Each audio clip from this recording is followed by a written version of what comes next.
अंधे हो, दिखाई नहीं दे रहा तुम्हें? हाँ, जाते क्या हो? अपना गुस्सा ना वहां दिखा दे। कहाँ थी तुम्हारी मोहब्बत जब मैं मर रही थी? कहाँ थे? निकलो यहाँ से! क्यों ऐसी फजूल बातें कर रही हो? मैंने क्या किया है?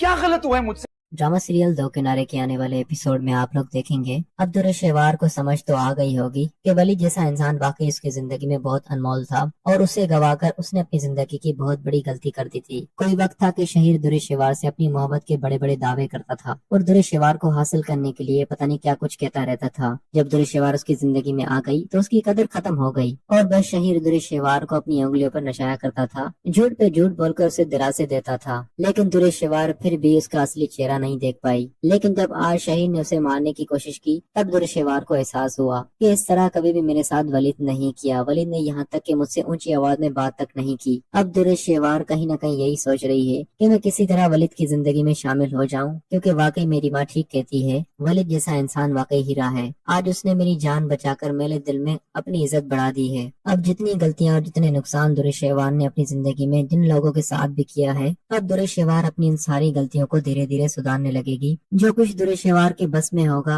वो सब कुछ वो ठीक करती चली जाएगी। सबसे पहले उसका भाई तैमूर, जिसका घर ही बर्बाद कर दिया दुर्रशवार ने, और दोनों मियाँ बीवी के दरमियान बदगुमानियां डालकर तैमूर से उसकी बीवी इतनी दूर कर दी कि अब उन दोनों के दरमियान जितनी मोहब्बत है आज वो दोनों एक दूसरे से नफरत करते हैं। अब दुर्रशवार का ज़मीर ये इजाजत नहीं देगा कि अब उसका भाई तैमूर अपनी बीवी आयमा के बगैर रहे। आयमा को दुर्रशवार कॉल खुद ही कर लेगी और उसके साथ जो भी गिले शिकवे हुए, जितनी बदगुमानियां उसके दिल में तैमूर के खिलाफ डाल दी, वो सब कुछ दुर्रशवार आयमा से क्लियर कर देगी और आयमा को इस बात का यकीन दिलाएगी कि अब वो उसकी जिंदगी बर्बाद किसी भी सूरत नहीं करेगी और ना ही उन दोनों को किसी और के हाथों बर्बाद होने देगी। इस बार दुर्रशवार एक बहुत बड़ा काम करेगी, अपने भाई की खुशियां उसे वापस लौटाएगी और अपने भाई के सामने सब कुछ बता देगी कि भाई मैंने ही आपकी जिंदगी खराब की, जबकि आयमा एक बहुत अच्छी लड़की है और उसने आपका दिल से साथ दिया, दिल से मोहब्बत की, लेकिन मैंने अपनी जिद और अना की वजह से उसे आपकी जिंदगी से निकाल दिया। अपने भाई से माफी मांगेगी और अपने भाई से कहेगी भाई मुझे माफ कर दें और प्लीज अब आयमा को कॉल कर लें और आप भी उससे सुलह कर लें और उसे वापस बुला लें। अब दुर्रशवार अपनी जिंदगी मजीद सुधारने के लिए वलीद के घर जाकर भी वलीद से माफी मांगेगी और जो कुछ वलीद के साथ उसने किया, जो कुछ मावरा के खिलाफ उसने बोला, उस सब के बारे में वलीद से और मावरा से माफी मांगेगी। मावरा ऐसी डर में है कि दोबारा से दुर्रशवार वलीद की जिंदगी में न आ जाए, लेकिन इस बार दुर्रशवार उन दोनों की जिंदगी भी बर्बाद नहीं करेगी और उन दोनों की जिंदगी में कभी भी वापस आने की कोशिश नहीं करेगी। और दोस्तों यही दुर्रशवार का अंत होगा कि उसे शहीर से धोखा मिलने के बाद उसे एहसास हो गया और अब वो किसी के ऊपर जुल्म नहीं करेगी, ना ही किसी की जिंदगी बर्बाद करेगी।